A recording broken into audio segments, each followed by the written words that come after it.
Assalamualaikum dan salam sejahtera. Yang saya hormati barisan panel penilai dan sidang pendengar maya yang saya kasihi sekalian. Baiklah, pada hari ini saya akan membentangkan satu laporan kajian yang bertajuk Pengaruh Bahasa Ibunda dalam kalangan murid bukan Melayu tahun 5 semasa menulis karangan 1. Kajian kes. Umum mengetahui bahawa Malaysia merupakan sebuah negara yang didiami oleh pelbagai kaum dan setiap kaum mempunyai bahasa ibunda yang tersendiri. Setiap kaum juga menggunakan bahasa ibunda tersebut dalam kehidupan seharian mereka. Perkara ini telah menyebabkan wujudnya pengaruh bahasa ibunda yang kuat dalam kalangan individu.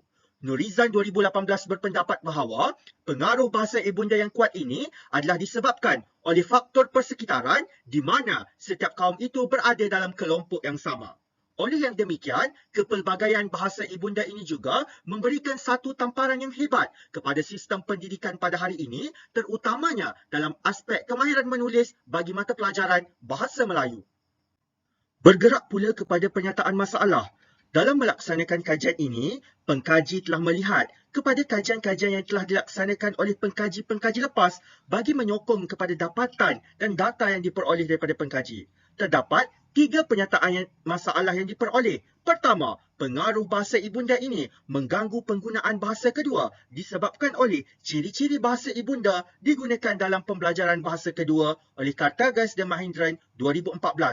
Seterusnya, Chu 2016, Zendreko dan Paredes 2018 pula menyatakan pengaruh bahasa ibunda ini menimbulkan pelbagai gangguan seperti gangguan dalam struktur ayat, golongan kata dan tanda baca dalam penulisan.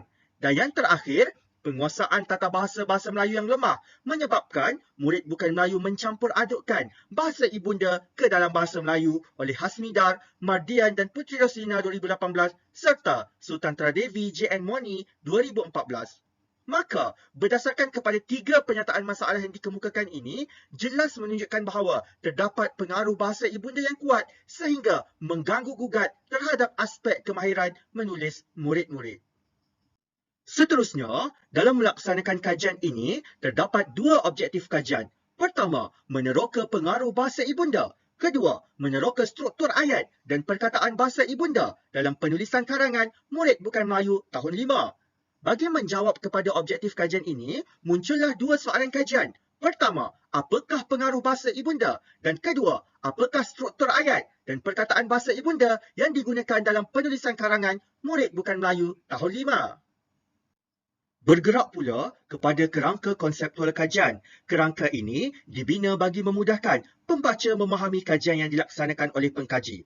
Pengkaji menggunakan karangan naratif untuk meneroka pengaruh bahasa ibunda dan meneroka struktur ayat dan perkataan bahasa ibunda serta menganalisis menggunakan teori analisis kesalahan koda. Selain itu, dalam mengumpul data pula, pengkaji telah menggunakan 3 instrumen yang berbeza. Pertama, temu bual. Kedua, analisis dokumen. Dan yang ketiga, pemerhatian.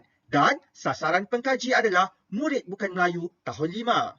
Seterusnya, bergerak pula kepada metodologi kajian. Pertama, dari aspek reka bentuk, pengkaji telah menggunakan pendekatan kualitatif dan kaedah kajian kes. Kedua, sampel kajian pula dipilih menggunakan persampelan bertujuan dan seramai 3 orang murid bukan Melayu tahun 5 telah dipilih berdasarkan kepada kriteria dan kredibiliti yang ditetapkan oleh pengkaji. Ketiga, instrumen yang digunakan pula adalah yang pertama, analisis dokumen iaitu karangan yang ditulis oleh murid. Kedua, melaksanakan temu bual secara berstruktur. Dan yang ketiga, melaksanakan pemerhatian secara langsung dan tidak langsung. Seterusnya, lokasi kajian pula adalah di sebuah sekolah di daerah Sentul, Kuala Lumpur dan kesahan, pengkaji telah mendapat kesahan daripada 2 orang pakar untuk mengesahkan instrumen yang dibina oleh pengkaji dan analisis darjah persetujuan pakar adalah sangat tinggi dengan nilai kohan kapal 1.0 menunjukkan bahawa instrumen yang dibina mampu untuk digunakan dalam pengumpulan data. Dan akhir sekali, kebolehpercayaan pula, pengkaji menggunakan triangulasi kaedah untuk mendapatkan ketepuan data. Beralih pula kepada dapatan kajian dan perbincangan. Dapatan kajian bagi soalan kajian yang pertama, apakah pengaruh bahasa ibunda dalam kalangan murid bukan Melayu tahun 5 berdasarkan penulisan karangan mereka? Pertama, peserta kajian kurang menggunakan bahasa Melayu semasa berkomunikasi. Perkara ini jelas dapat dilihat apabila semasa temu bual dijalankan, mereka menyatakan bahawa mereka hanya menggunakan bahasa Melayu ketika berada di sekolah sahaja dan menggunakan bahasa ibunda ketika berada di rumah, iaitu bahasa Tamil dan bahasa Inggeris. Peserta kajian juga gemar memandangkan istilah bahasa ibunda disebabkan mereka kurang kosakata dalam bahasa Melayu. Yang ketiga, peserta kajian menggunakan bahasa ibunda kerana mereka kurang faham dan lemah dalam bahasa Melayu menyebabkan mereka memasukkan perkataan serta struktur ayat daripada bahasa ibunda semasa menulis karangan bahasa Melayu. Bagi dapatan soalan kajian yang kedua, apakah struktur ayat dan perkataan bahasa ibunda yang digunakan dalam penulisan karangan murid bukan Melayu tahun 5? Pertama, peserta kajian menyusun perkataan dan ayat tanpa menghiraukan struktur tata bahasa Melayu. Perkara ini menyebabkan penulisan karangan yang dibina itu, ayat yang dibina juga kurang gramatis dan tidak tepat kerana struktur tata bahasa Melayu adalah berbeza dengan struktur tata bahasa Tamil. Kedua, peserta kajian membina ayat menggunakan kaedah terjemahan secara terus dan ayat yang dibina adalah tergantung. Apabila menggunakan kaedah terjemahan secara terus, sudah tentulah ayat yang dibina kurang tepat disebabkan terdapat perbezaan struktur tata bahasa tersebut. Seterusnya, peserta kajian juga kerap kali melakukan kesalahan ejaan disebabkan oleh mereka mengeja mengikut sebutan yang disebut. Dan akhir sekali, peserta kajian gagal menggandakan konsonan disebabkan oleh dalam struktur tata bahasa Tamil kurang ditekankan berkaitan dengan penggandaan konsonan. Seterusnya, kesimpulan bagi kajian ini, mari kita lihat kesimpulan bagi soalan kajian yang pertama.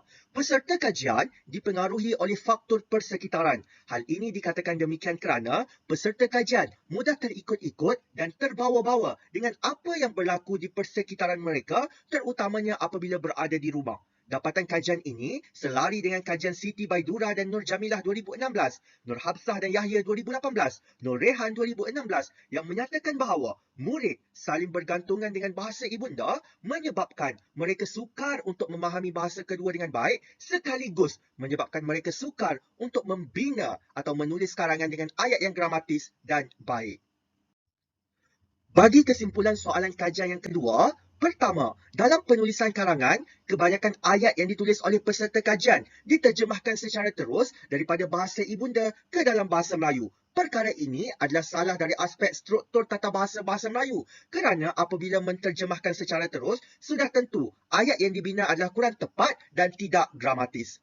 Peserta kajian juga menggunakan perkataan-perkataan bahasa ibunda disebabkan mereka kurang kosakata dalam bahasa Melayu. Dapatan kajian ini selari dengan kajian yang dilakukan oleh Rozana 2020, Al-Hadi dan Zaitul Azma 2018 menyatakan bahawa kekurangan kosakata menjadi punca utama peserta kajian menggunakan kosakata atau perkataan dalam bahasa ibunda semasa menulis karangan. Selain itu, kajian Amira Shazrina dan Vijaya Lekchumi 2019 turut menyokong dapatan kajian ini yang menyatakan bahawa struktur tata bahasa Tamil yang mempunyai perbezaan dengan struktur tata bahasa Melayu menyebabkan mereka sukar untuk membina ayat dalam bahasa Melayu dengan gramatis dan baik. Hal ini dikatakan demikian kerana struktur tata bahasa Tamil dimulakan dengan subjek, objek dan juga kata kerja. Manakala struktur tata bahasa Melayu dimulakan dengan subjek, kata kerja dan juga objek. Maka terdapat perbezaan itulah menyebabkan penterjemahan secara terus itu adalah salah apabila diterjemahkan ke dalam bahasa Melayu.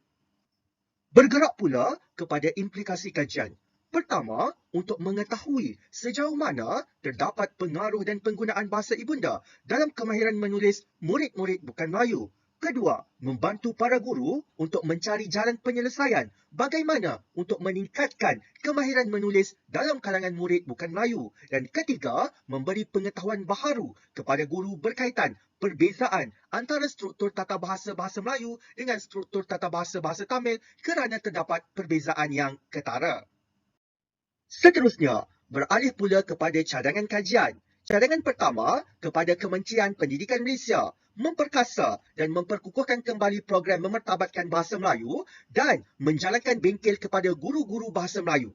Yang kedua, kepada pihak sekolah merancang program maupun bengkel kepada murid bukan Melayu untuk meningkatkan penguasaan bahasa Melayu dan merancang sesi perkongsian ilmu kepada guru berkaitan strategi dan teknik pengajaran kepada murid bukan Melayu dengan lebih berkesan. Ketiga, kepada guru pula melaksanakan aktiviti satu hari satu perkataan menghasilkan inovasi mudah bagi kemahiran menulis untuk meningkatkan penguasaan kemahiran menulis dalam kalangan murid bukan Melayu, dan yang terakhir, melaksanakan kaedah pengajaran terbeza. Bagi kajian lanjutan pula, pengkaji mencadangkan untuk menukar sampel kajian kepada golongan orang asli dan bukan Bumiputera. Kedua, menggunakan pendekatan kajian yang berbeza iaitu menggunakan kajian tindakan. Dan yang ketiga, fokus kajian lebih berfokus iaitu sama ada ingin memfokuskan kepada aspek sintaksis ataupun morfologi semata-mata.